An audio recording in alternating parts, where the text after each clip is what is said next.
look at that. How cool is that? Cool enough to keep Casey and Joey Peregrine coming back year after year. It's Mom's 10th year in a row at Anoka's Grand Day Parade. It's Joey's 3rd. We're just here to support Anoka and the local area and having fun with family and friends.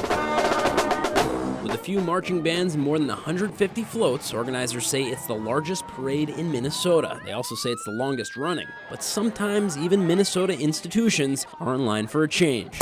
Take, for instance, Pearson's Candy Company. It's been around 104 years, and again, it's a candy company, and this is the first time it's ever made a marketing push geared towards Halloween. Getting into the seasonal business and getting into the seasons and some of the fun of it just makes a lot of sense for a candy company like Pearson's. Company leadership is handing out bite-sized candy in the parade, which they've never done before. In fact, they had to buy new equipment to do it. They have never been this small. They were 3/4 of an ounce for years, but this little half-ounce piece is much more appropriate for kids and for Halloween. And if you don't believe Pearson CEO Michael Keller, just ask Joey. His favorite part of Halloween, at least according to Mom, the candy.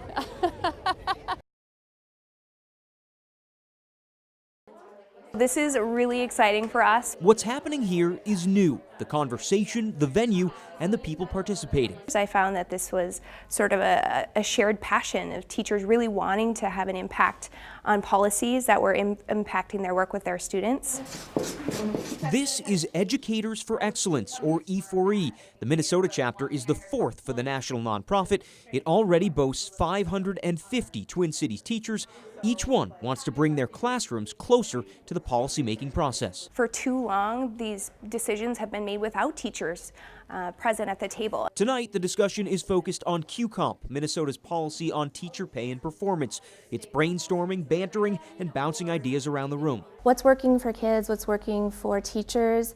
How can we better support teachers to make a bigger impact on student achievement? E4E insists they are not competing with the teachers union, they're complementing it. In fact, Holly Cragthorpe is a teacher and union steward at a Minneapolis middle school. I think that there's room for multiple types of teacher advocacy and education advocacy groups in Minnesota. But E4E's Declaration of Teachers' Principles and Beliefs does include some sensitive topics: student achievement impacting teacher evaluations, performance-based pay, and ending last-in, first-out teacher layoffs. The group says the focus right now is on simply starting a discussion and keeping teachers involved in it. They are here because they believe in the solutions that they're putting forward together. Very clear. And we can protect our friends that are girls. Mark Hill of Sigma Chi is asking his brothers to pay close attention to a message they will get on sexual assault. I think men today have a responsibility to step in, not only for one another, but also for females, whether they know them or not, to help one another to know where that line is. Rachel Harris is the Associate Dean of Students at the University of St. Thomas. She is informing the boys of Sigma Chi about several strategies to help prevent sexual assault. And so the stalking continues and it creates some fear in me. Harris's presentation is based on the Green Dot Initiative. St. Thomas and its sister schools, Hamlin, McAllister, Augsburg, and St. Kate's brought Green Dot to their campuses in 2012. It is based on 3 principles: being direct, get involved, distract, step in and alter the situation, and delegate, ask for help. And they now have research, over 80,000 studies, questionnaires were done that show that it has an impact in reducing violence. According to the website notalone.gov, 1 in 5 women is sexually assaulted while in college. And they do happen here. I think last year we did about 7 informal processes and a couple of formal investigations on campus that resulted in some consequences for students. Hill is ready for change. I'm hoping that this conversation that we're trying to start in our fraternity and then also on our campus is going to help those guys get it. These keys, these laptops, and everything else in this room have something in common. They were left behind at a TSA security checkpoint inside MSP. It's hourly. It's possibly happening as we speak, standing here. When TSA officers spot something left behind, they'll make an announcement. Hey, did somebody leave this at this checkpoint on this lane? And a lot of times that works. Paul Piper left his watch behind while we were there. Actually, I would have forgot about it completely, but the security person was calling out and saying if anybody forgot a watch, so. If Piper hadn't come back, his watch would have ended up here. Keep in mind, all of these things have been left within the last month. It's the TSA lost and found, not the MSP lost and found, so everything was left at a checkpoint. How are all of these people getting around right now? Well, that's a very good question. Items stay here for 30 days. I'm willing to bet that this was a parent who had their hands so full with children they just forgot everything.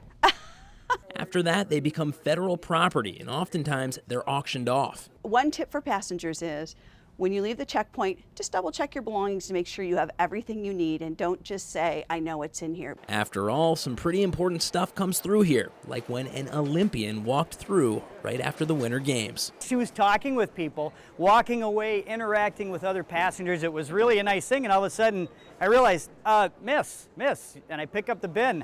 You've got to take this. You kind of left your medal.